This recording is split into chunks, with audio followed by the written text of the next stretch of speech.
Good morning, everyone. I want to thank you for joining us for this Ward 6 candidate forum with our candidates for Ward 6 City Council. Before I begin, though, I'd like to introduce both of them, and I'll start to my left here with Mr. Luis Hernandez, and to his left, Mr. Puerta. So welcome to both of the candidates. Give them a round of applause.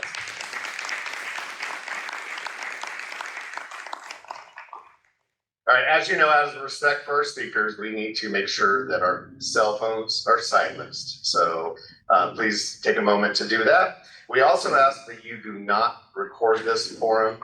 Please don't distract the candidates or interrupt their comments. Each candidate is going to be allowed 2 minutes for opening and closing statements and 90 seconds during the question and answer session. And I've got a good streak of people staying on time, so let's stick with that. You're going to be timed and given a yellow signal by Karina there when you have 30 seconds time remaining for your opening statements. And if we get to that point, you'll get the big red sign that will come up. And so Shay will put that sign up, and at that point, we'd ask you to cease your comments. So I'd like to begin with opening statements, and we'll do it basically in alphabetical order. So we'll start with Mr. Hernandez. If you could please give 2 minutes worth of an opening statement. Good morning, everyone. I guess this is how you know you've made it to the big top, right? So, I work for, again, my name is Luis Hernandez. I work for a local nonprofit here in the city. I've done this type, working with line of support services. I work with low vision, non-sighted individuals, training them to, rejoin or join the workforce. I also serve on the Board of Ethics. I was recently elected vice chair, and I lead an ad hoc committee, focused on strengthening the independence and enforcement powers of the Board of Ethics, because I'm a strong believer in transparency and accountability in local government. I'm a graduate of the Riverside Police Department Citizens Academy. I also, I've done quite a bit of, I'm involved in many different community and grassroots organizations, Latino Network, the group of Riverside, and, local organization here is RRR. But most importantly to me is, I'm a family man. I have 3 wonderful children, 2 who attend school here at the Alfred School District. And that's one of the key things that's most important to me here is community, being involved in the community and being involved in those community organizations so that we know what's going on locally and what's most important to the residents. Thank you. Thank you, Mr. Hernandez. Mr. Puerta. Good morning, everyone. Thank you all for coming out this morning. My name is Puerta, and I'm running for Riverside City Council Ward 6. I'm a first-generation citizen. My family moved to Riverside when I was about 10 years old. I started my work in this community as a volunteer for the Project Hope program at the Orleans Community Center, eventually working for the City of Riverside Parks and Recreation Department in Casablanca, and then at Hunt Park. That's where I met the woman who would one day be my wife. She was a boxer, so I learned not to talk back early. And then from my work in city parks, special events, I got approached by a business district where I work today as the executive director of the Arlington Business Improvement District. I actively sit on 8 boards and commissions. I am your Ward 6 Park and Recreation Commissioner. I'm part of the Arlington Business Council, Arlington Temporary Assistance. I've received national media attention for my humanitarian work in this city and across the border. I'm part of the City of Riverside Museum's immigration exhibit, Keep Riverside Clean and Beautiful, and a number of other things. Basically, I'm involved. I got into where I am today, not by applying job after job after job. It's been based on referrals on my work. People trusted me to do the work I do and to do even more. I kept saying yes when my community needed help, and that's why I'm here today. I feel like I've hit a cap at how much change I can impact from what I've done, and I have more in me to give. So if I want to do more, I need to get involved more. And that's why I'm running for Ward 6 City Council. Thank you, Mr. Puerta. At this time, the candidates will answer questions composed by the chamber. Each candidate will have the opportunity to answer the same questions within 90 seconds to complete their statement. But once again, you will be given a yellow signal when you have 30 seconds remaining. And when your time is up, you will be given the red signal. So the first question is, the City Council is placing a Measure Z increase and expansion on the ballot to expand revenue streams for key services needed to support our growing city. What is your position on the proposed tax revenue measure, and how would you seek to transparently and efficiently manage the city budget? And so this time we'll start with Mr. Puerta. Terribly sorry. Can you repeat the last part of that question? What is your position on the proposed tax revenue measure, and how would you seek to transparently and efficiently manage the city budget? So I'll say a couple things. Infrastructure needs, public safety, I don't compromise on that. I know that there's a need for fire stations, and on a personal level, the fire department has saved my father's life more times than I can count. So I would hate to be responsible for longer response times so that someone else that sat in my shoes 20 years ago didn't get the same outcome of their father still being here today. Now, I'll also tell you something else. I've never voted for a tax increase in my life. I think government doesn't have necessarily a money problem. We have a money management problem. I also think that we are in a situation where the needs of the fire department and some of that infrastructure is needed now. So we're forced to be a little bit more reactive than proactive, which is why the decision will be made up to the voters. What I want to do is I want to make sure that if this tax increase does go through, that we make sure the money goes to where we say it's going to go, and that we get other people of the community involved to make sure that they're checking with us so that we're all informed about where this money is going. Thank you. Mr. Hernandez, same question. So I'm going to be pretty straightforward. I agree with extending the Measure Z tax measure only because I know it's expensive to run a city. Things cost money, infrastructure, bringing in businesses, the advertising things. Everything costs money. And obviously, it's gone to a lot of good things like supporting our police department, our fire department, and those things are crucial. At the same time, I think that we need to be more the city needs to be more transparent, and we need to look at how that money is managed so we can make the most of it. Go in and see exactly what that money is being spent on, not with a fine-tooth comb necessarily, but just in general, what is it? Is it as necessary as supporting our fire department, supporting local nonprofits to address like the homeless crisis, things like that. So I am in favor of extending it, but I think that we can focus on managing the budget that we have and making the most of it. Thank you. Thank you, Mr. Hernandez. Now for question 2. The Magnolia Avenue corridor has experienced increasing homelessness, leading to major quality of life issues for residents and businesses. How would you leverage both existing city services and innovative solutions to support homeless Riverside residents without compromising broader community priorities? And Mr. Hernandez, we'll start with you. This has been and will always be a complicated issue. There's no one answer to solve all of the homeless crisis in our area, and there's no one person that can fix it.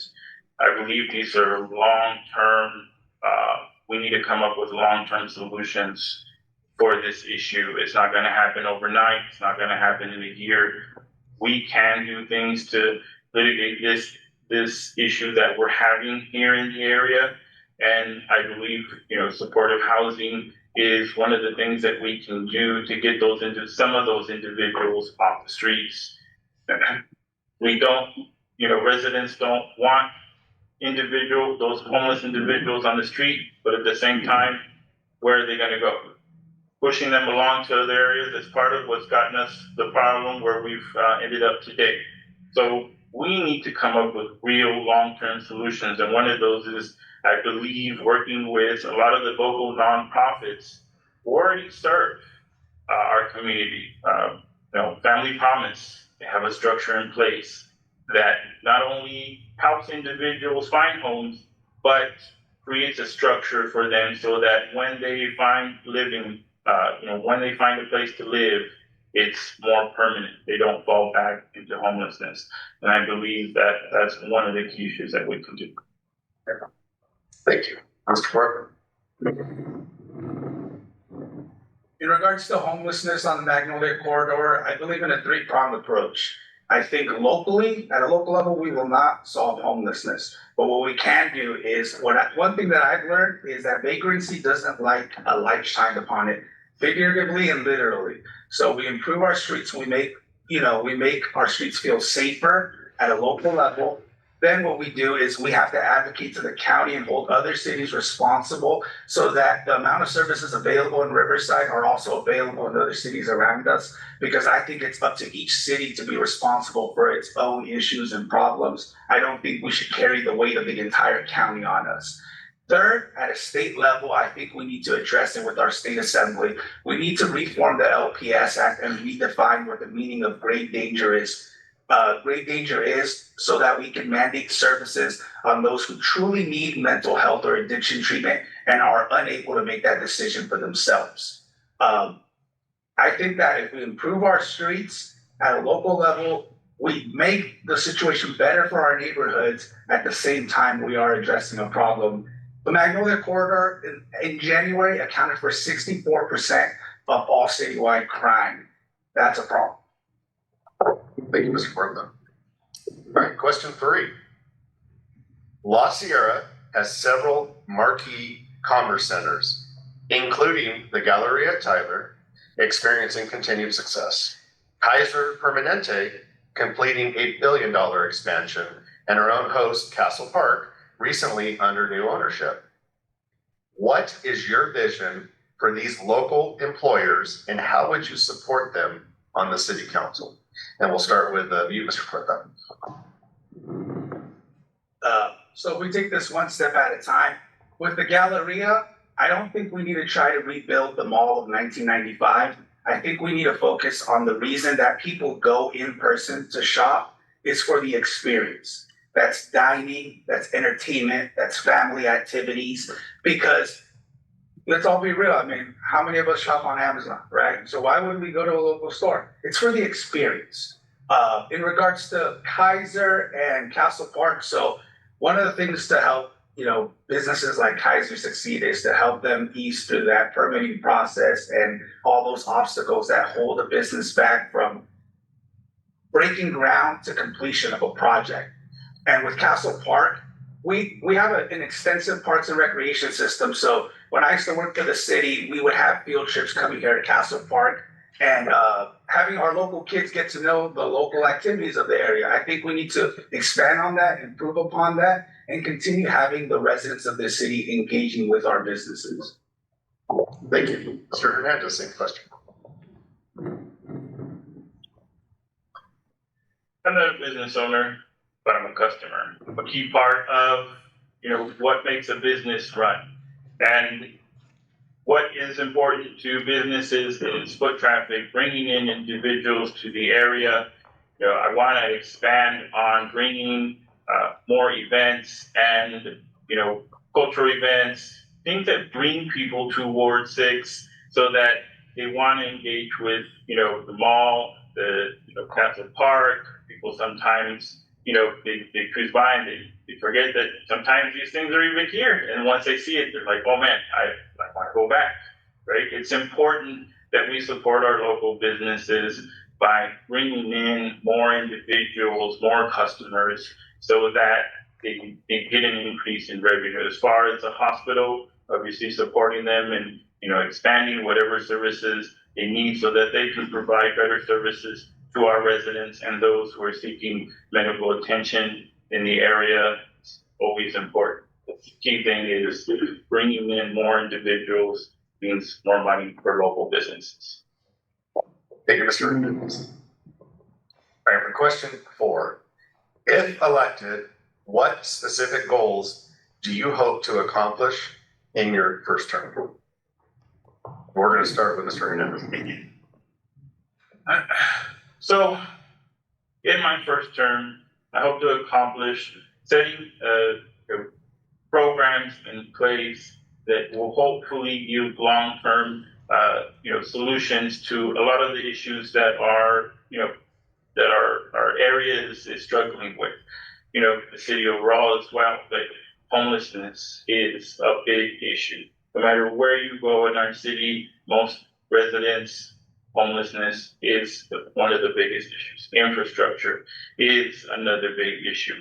Making sure that the city manages money that's coming in so that we can work on infrastructure and bringing in additional businesses to the area increases revenue, increases the funds for Measure C, and helps the city. It's just a big circle. And those are just some of the things I hope to accomplish. Obviously, bringing in, the variety of businesses to the local area that complement the businesses, the local businesses that already exist.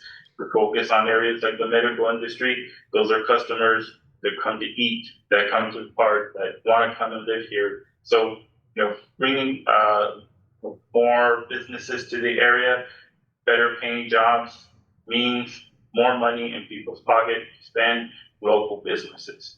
So those are just some of the things I aim to accomplish during my first term. Thank you, Mr. Puerta. The first thing I hope to do is to expand on the work in the community that I've already been doing, and that's cleaning up our streets. So at the council level, I can take that to the next step. Not only can we work on beautification projects, but we can make sure the lighting turns on at night. People feel safe walking down the sidewalks, and that goes on to the second issue, which is public safety concerns. Like I said earlier, in January, the police department told us that out of 850 citations, misdemeanors, and felonies, 539 of them came from Ward 6. So I want to work on reducing the crime rate. In a perfect world, there is no crime, but I'm okay with equality, right? 14% per ward, that's going to be the goal in my first term. And the last thing I want to do is I want to get a bigger understanding of our budget and how it operates, because I want to set a tone of fiscal discipline so that we make sure that we are using the money that we have for the right reasons, because I don't believe the answer to all solutions is raising taxes. Thank you. And now on to question 5. How would you balance funding and attention for prominent areas of the city, such as downtown and UCR, but with an increased focus on historically less recognized areas in Ward 6? And Mr. Puerta, we'll begin with you. Ask you to repeat it. That's all right. How would you balance funding and attention for prominent areas of the city, such as downtown and UCR, with an increased focus on historically less recognized areas in Ward 6? So I'm going to answer this, and I'm going to say this. I think Ward 6 is the most neglected ward in our city, and I am going to prioritize Ward 6. I'm also going to be conscious of what brings investment to our city in other wards and what brings the people to our city, because it's important that we maintain that, the tourism, the traffic, those outside dollars from a regional economy standpoint. But my home needs tender loving care. I keep hitting on that crime issue, and I need to make sure that if we want to improve the economic vitality of Ward 6, it starts with making sure people feel safe. It starts with making sure that when a business wants to come in and invest their money into our city, they don't have increased costs due to these crimes. They don't have increased concerns with their employees locking up at night. So I am going to prioritize Ward 6 while remaining conscious of what else keeps our city running. Thank you, Mr. Hernandez. I'm a bit biased because I live in Ward 6 and I'm running for city council here. So I would, advocate for more funding for Ward 6 to, beautify the area, work on infrastructure and, just making sure that Ward 6 is supported just as much as the other areas in our city. Now, a lot of the activity goes on in downtown, which is great, and I don't want to take away from that, but we want some of that too.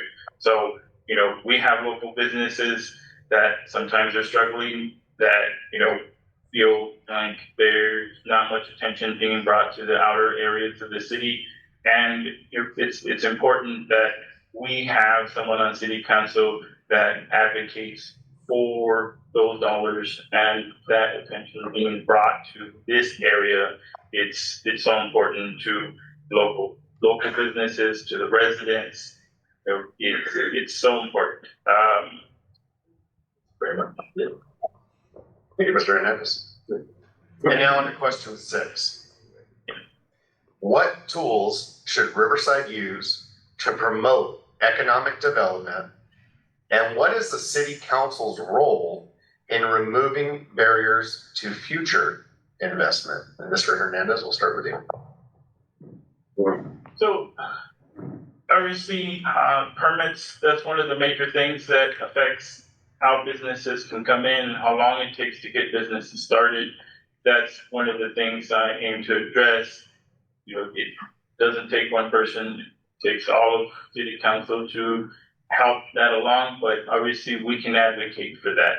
I hear all the stories of like how long it takes some businesses to get started, and some even don't even get started because of how long the process takes. Some of the tools that city council that we can manage to try, some of the tools that we can take advantage of to try and bring in local businesses is obviously infrastructure.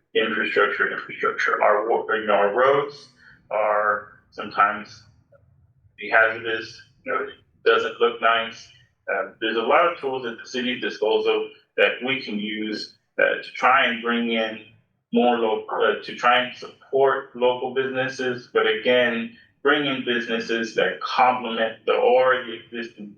If we have too many of the same businesses, oftentimes they end up cannibalizing each other and then putting each other out of business, and I don't want that. I want local businesses to thrive and do well, but also bring in different types of industries that will support those local businesses. Thank you. Thank you, Mr. Puerta. So I'll start off with 2 examples I've seen in my work at the business district. Number one, we had an arcade that was trying to come into Arlington, and they had an issue with being held to a standard of internet cafes of an ordinance that was over 30 years old. So they told me that the expectations from the city were unrealistic and it was giving them a hard time to even consider coming to Riverside. That's a problem. We need to check our ordinances and make sure they're up to date and they're referencing the right business and the right industry and the right standards we need to adhere to. Permitting process. So another example of another business, Rolling Brews is coming to Stotts and Magnolia, and they've had issues with the permitting process, and it's been taking them a lot longer to open than they should have. Sometimes when I run into these issues, I'm able to help facilitate these things along, but not everyone else is. We need to really work on that. We need to change the culture in the city, where I've seen it firsthand, where sometimes city staff doesn't know everything, and that's fine.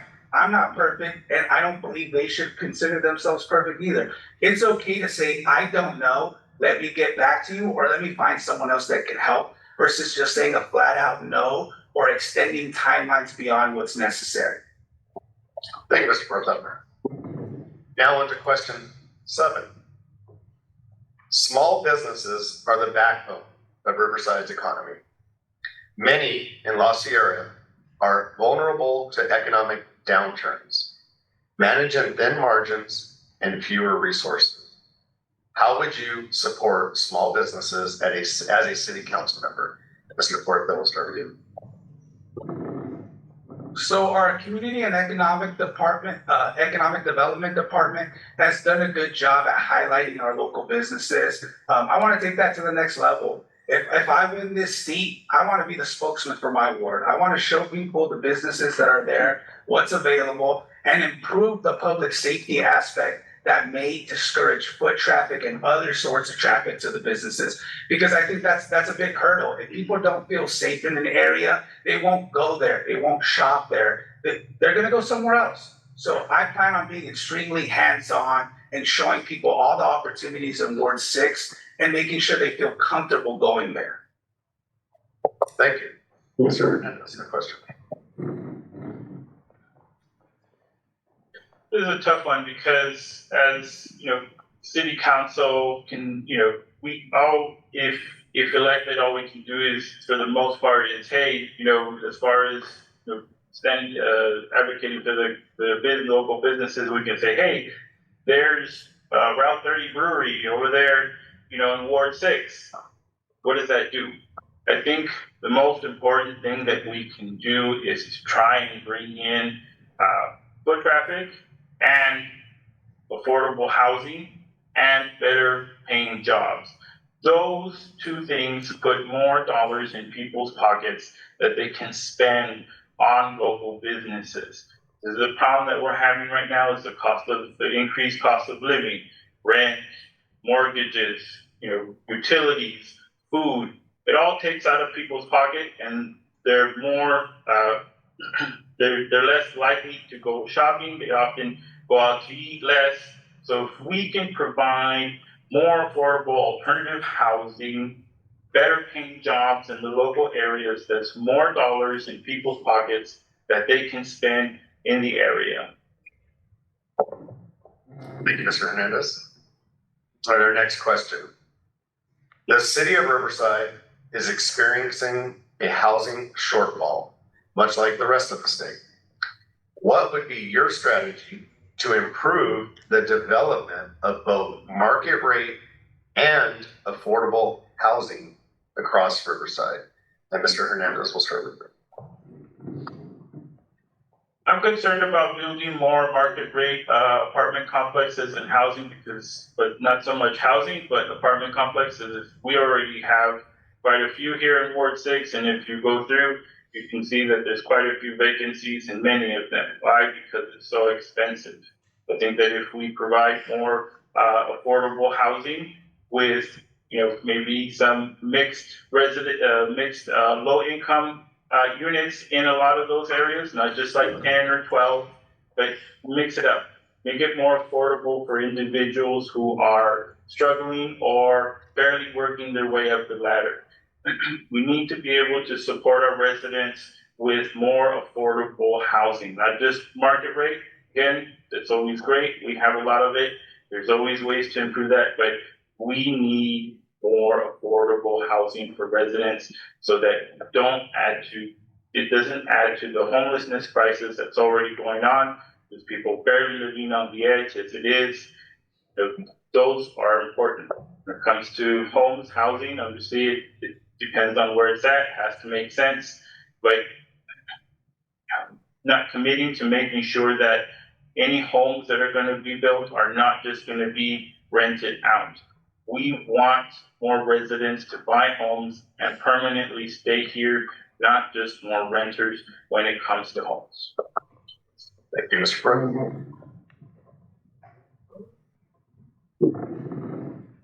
So on this issue, I think a balanced approach is necessary.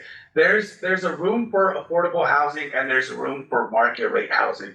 As my friend over there says, if you want to have a village, you need villagers. And the role that market rate housing plays ties into the economic development of an area. When you have market rate housing, you also have people that can afford market rate housing and they can spend their dollars locally and improve on those businesses that we're trying to entice to come into the area. If we're trying to improve the area, if we're trying to bring more money in, we need to bring in the people that have more money as well. So there's a balanced approach on everything. I think that when you consider affordable housing, you want to make sure that people can also afford to buy their first home and bring better jobs into the area. But as far as it goes, I think there's a room for all of us to have both. Thank you, Mr. Puerta. And our final question. How do you plan to cultivate productive working relationships with colleagues on the city council if elected? Mr. Puerta, we'll start with you. So this is a nonpartisan race. I'm endorsed by Democrats. I'm endorsed by Republicans. I'm endorsed by 3 of the current council members. It's because I can work with anyone. For me, it's not black and white.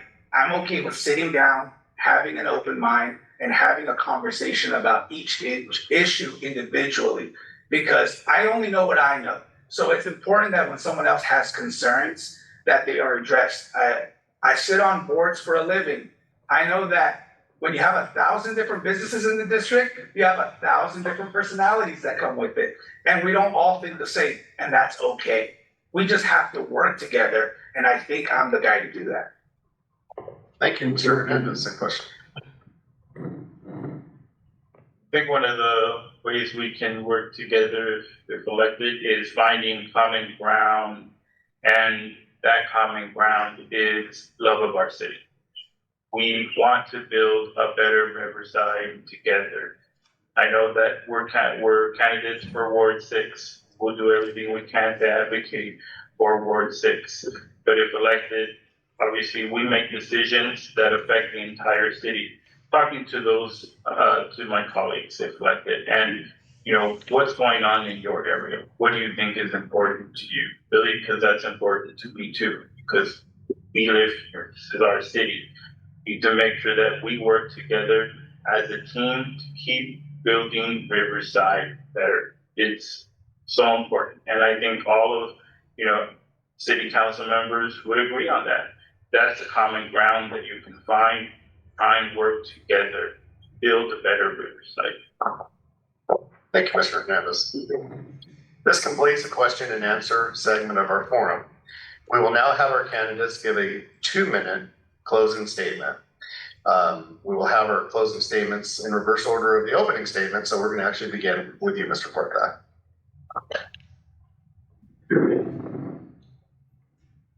All right.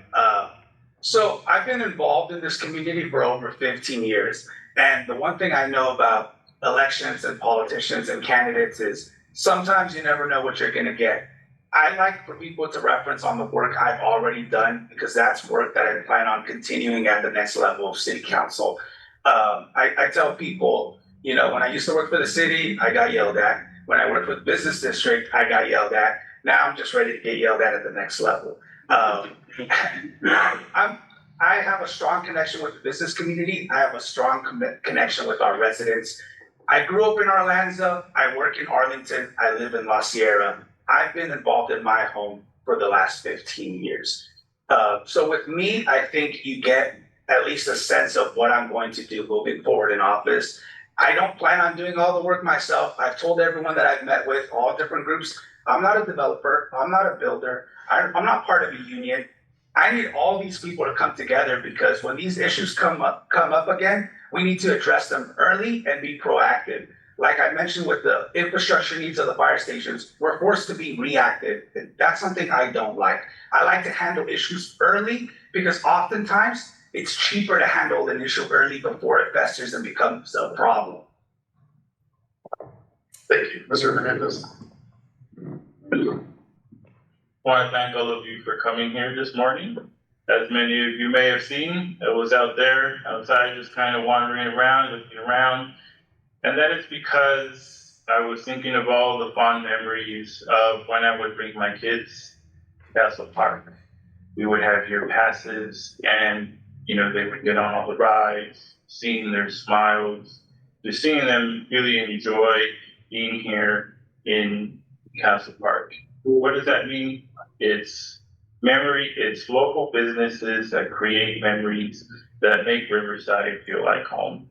And it's so important for us to support those local businesses, and so that they thrive, continue to grow, and generations, our next generation, enjoy, Castle Park, Tyler Mall, and are supported by hospitals, Kaiser, and the local restaurants that exist here.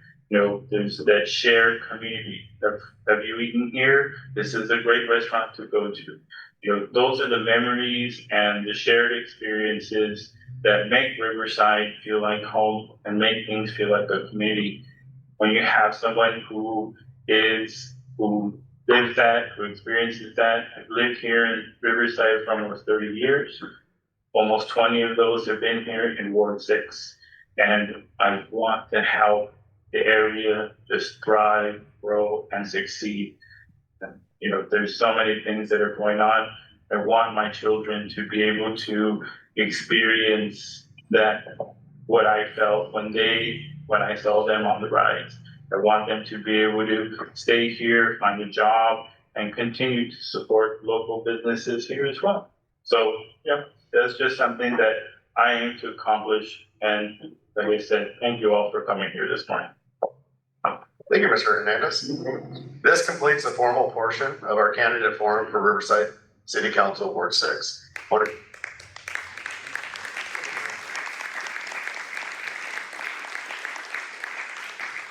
I do want to compliment you both. You both stayed within time limits. And I think out of all the forums, you guys nailed it as far as that goes. So thank you for that. And I want to thank you for your commitment to the city of Riverside and for joining us here today. We appreciated hearing about your visions for Ward 6 and for the city of Riverside. And let's give them another round of applause.